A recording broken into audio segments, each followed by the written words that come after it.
Hi, this is Jeff with Invocabo, and this is a short presentation on how to use email to reach out to business prospects for higher open rates, better engagement, and more sales. So, the several problems with most email. The subject line tends to be weak.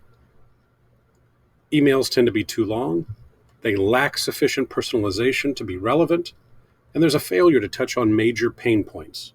Let's dive into each one of those issues, and I'll show you how to do it the right way. So first of all, if your subject line is weak, nothing else matters because the folks who receive it aren't even going to open it. And if you're not getting 20, 30, 40, 50% open rates on your email, then you're not doing it right. So use personalization beyond their first name. Use their job title. Use the college that they went to. Use their address. Use their company name. Write like you would if you were already friends. For example, you might just use the trick of forward to and then insert their name and their title. There's all sorts of things that you can do. We'll get to personalization in a few slides. You can also just try one word, such as question, or help, or today, or tomorrow. Things that a person who is normally writing email would use because they're not going to spend a lot of time thinking about a subject line. The other thing that you can do is you can do a lot of words, like a whole sentence, as if you were doing, voice to text and you were texting it out and it put it all on the subject line. That might get their attention as well. And then, of course, the other thing you can talk about is pain points. So let's say you have done some sort of audit and you know that their website has problems, or you've scanned their network and you know they've got some cybersecurity problems, or you're following up on something in the news. You could make reference to one of those obvious pain points that the recipient of this email is going to know about that would get their attention. Anything that you can touch on that involves emotion, whether that's frustration, joy, pain, loss, fear, that's always going to be good.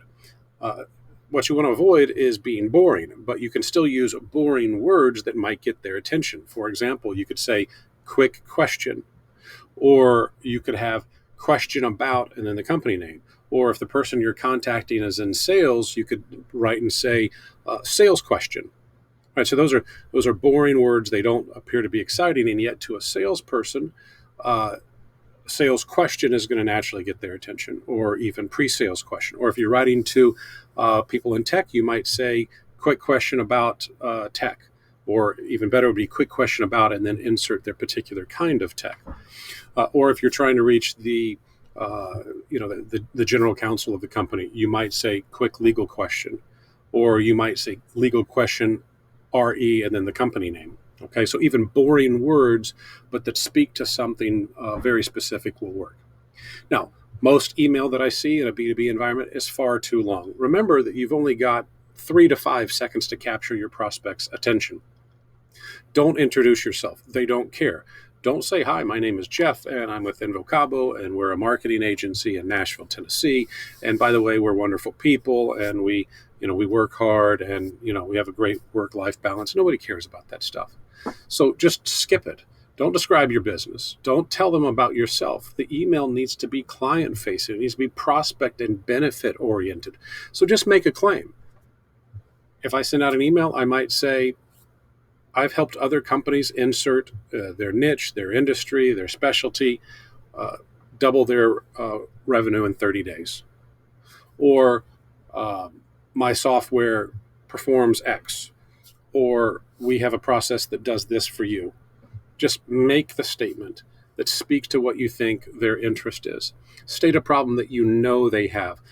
Maybe you've scanned their website and you know that they're having higher than average downtimes, or maybe you know that their WordPress site is out of date, or maybe they don't have any SEO linking. Or maybe you've got you're following them because they were in the news and they have this problem. Or maybe they're in an industry that has problems. Let's say they're healthcare, and that there's huge disruptions, especially among nurses right now in the healthcare industry. They have that problem. Mention that quickly, that you have the solution to that problem. And it might be, I can get you 10 more highly qualified RNs by next week. Are you interested? Just state it. Just get right to the point. Okay. And then suggest a next step. And we want a next step that has an easy access, low barrier to entry. It might be reply to this email with the best number to reach you.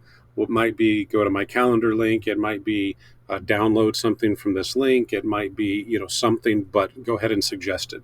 One of my favorites is, hey, do you have 10 minutes tomorrow to chat about it? There's also a lot of lack of personalization. This is not 2010 anymore. So putting their first name into the subject line or into the body isn't going to be impressive to anybody. Include other things, maybe like their company details. The minimum would be their company name, but maybe it's something more detailed about their company. For example, let's say that you've got some data that says that they were one of a number of companies that were funded in the last quarter by venture capital. You would mention that, right? I've helped other companies that got funded, by such and such. If you know the name of the firm that funded them, you would insert that into the email, or maybe approximately what their sales are, or their sales are falling, or that their sales are up, and so they've got some sort of other problem. Awards that this individual has recently received, or awards they've received in the past, press that they've gotten. Maybe you've done a little audit of their website or audit of their SEO, or maybe you're asking about an audit, right? So you might mention. I love to do things like the subject line would say, the COVID regulation audit results, right? You see that if you're a chief legal officer, if you're a president, and you see something about COVID regulation audit results, you're probably going to open that, and then the body of your email, of course, would talk about, hey, we recently did X, Y, and Z. Okay. Their location is going to be a factor. Let's say that they're in Louisiana, and that they've had hurricanes and floods down there, or maybe they are in California, there have been fires, or maybe it's New York, and so you're going to be in New York, and you're going to mention that, hey, appointment in New York next week. So insert their location always can be helpful. There are ways to use their gender, of course. There are ways to use the school that they attended. Maybe you went to the same school. Maybe you're working a list of alumni. Groups that they're in. If they're on LinkedIn and you know that they're in such and such group and you're in that group also, of course, you could always easily reference that. If they were in the military, there are ways to work that in, especially if you're also a veteran. Or let's say they were their previous employer was Google, and you want to reference that as a way to make that introduction. Or maybe it was the same employer that you had. Regardless, there are ways to grab lots of data off the internet or off LinkedIn, and then begin to use that data in meaningful ways. Now, another thing that's extremely important is to speak to a major pain point that's also relevant. So that maybe they're having frustration with technology. Maybe you are a competitor of Salesforce, and you're talking to everybody who is a client of Salesforce. You know that it's a difficult, complicated, expensive system, and so you might speak to that. Maybe there are deadlines that are problems for filings or government agencies. Maybe recruiting of a particular kind of employee is a problem, or employee performance in this post-COVID area, or they've gone from a traditional in-house kind of environment, and now they're doing everybody's remote, and they've got remote management issues, or there's cybersecurity issues. There are so many things. Of course, I'm just brainstorming here. Maybe there are legal costs, and you're an attorney who's found a way to reduce those legal costs, or the regulatory burden. Or guess what? Email rates are falling for almost everybody, and you've got a way to improve that. Perhaps you're a copywriter, or you've got a tech solution, or you've figured out the process to segment and so forth to improve open rates. All of these things are pain points for somebody. If you know what those pain points are and can solve them, make sure you mention them up front, right in the top of that. Speak to those benefits first, punch them in the nose. Think about that. Get their attention, paint a picture quickly, so that the right prospect will respond and say, yeah, tell me more.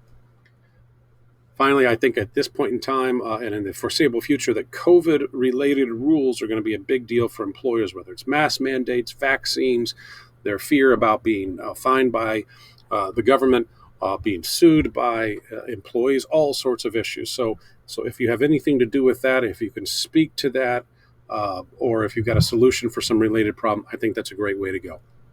I hope this has been helpful. Good luck out there with your B2B email. Have a great day.